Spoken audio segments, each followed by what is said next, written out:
Hello বন্ধুরা, আমি তোমাদের কাজল ম্যাম জ্ঞানজ্যোতি কোচিং সেন্টারের পক্ষ থেকে তোমাদের সকলকে জানাই স্বাগত।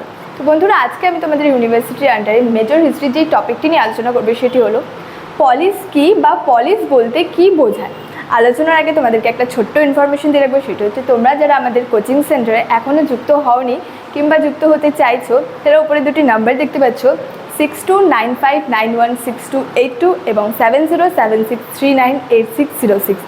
এই দুটি নাম্বারের মধ্যে যে কোনো একটি নাম্বারে যোগাযোগ করে কিন্তু আমাদের সাথে যুক্ত হয়ে যেতে পারো। তো আজকে আলোচনার বিষয় শুরু করছি। পলিস কি বা পলিস বলতে কি বোঝায়।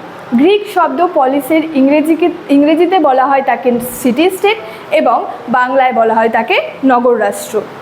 এখানে বলা হয়েছে গ্রিক পলিস শব্দের ইংরেজি অনুবাদ করা হয়েছে সিটি স্টেট বা নগর রাষ্ট্র হিসেবে, মানে ইংরেজি থেকে সিটি স্টেট এবং বাংলায় একে নগর রাষ্ট্র বলা হয়।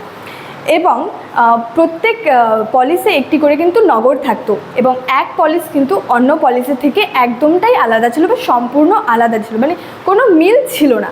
এবং রাজা বংশাধিকার কালে কিন্তু সেখানে শাসন পরিচালনা করতো।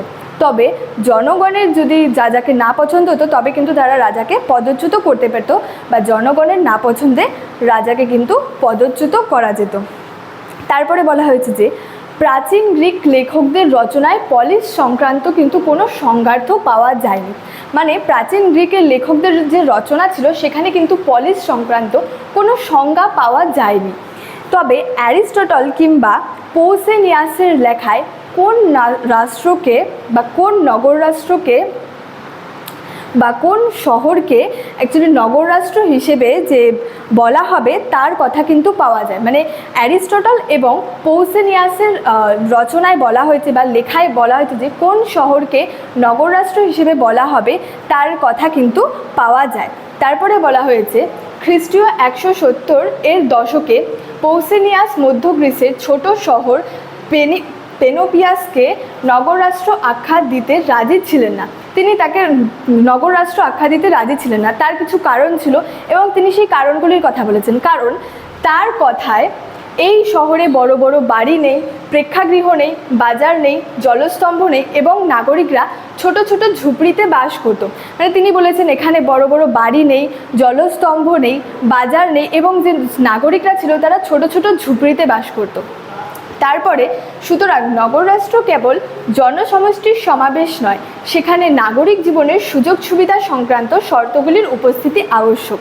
মানে সেখানে নাগরিক জীবনের সব সুযোগ সুবিধা সংক্রান্ত যে শর্তগুলি সেগুলি কিন্তু উপস্থিতি থাকা আবশ্যক ছিল। তারপরে অ্যারিস্টটল তার গ্রন্থে বা অ্যারিস্টটল তার পলিটিক্স গ্রন্থে কিছু কথা বলেছেন। বলা হয়েছে গ্রিক দার্শনিক অ্যারিস্টটল তার পলিটিক্স গ্রন্থে বলেছেন যে পলিসের পরিকল্পনার মধ্যে 4টি বিষয় কিন্তু প্রয়োজনীয়। মানে গ্রিক দার্শনিক অ্যারিস্টটল তার পলিটিক্স গ্রন্থের ব্যাখ্যা দিয়েছেন বা বলেছেন যে পলিসের পরিকল্পনার মধ্যে 4টি বিষয় কিন্তু প্রয়োজনীয় ছিল। কী ছিল সেই 4টি বিষয়? সেই 4টি বিষয় ছিল হচ্ছে স্বাস্থ্য, প্রতিরক্ষা, রাজনৈতিক ক্রিয়াকলাপের জন্য উপযুক্ত পরিবেশ এবং সৌন্দর্য। এই 4টি বিষয় কিন্তু পলিসের পরিকল্পনার মধ্যে ছিল। এটি গ্রিক দার্শনিক অ্যারিস্টটল বলেছেন। তো স্টুডেন্ট, এই ছিল আজকে আমাদের পলিস সংক্রান্ত আলোচনার বিষয়। ভিডিওটি কেমন লাগলো অবশ্যই কমেন্ট করে জানাবে এবং ভিডিওটি বন্ধুদের সঙ্গে শেয়ার করে দিবে। দেখা হচ্ছে তোমাদের সাথে পরবর্তী একটি ভিডিওতে। ততক্ষণের জন্য ভালো থেকো, সুস্থ থেকো। Thank you so much. Thanks for watching.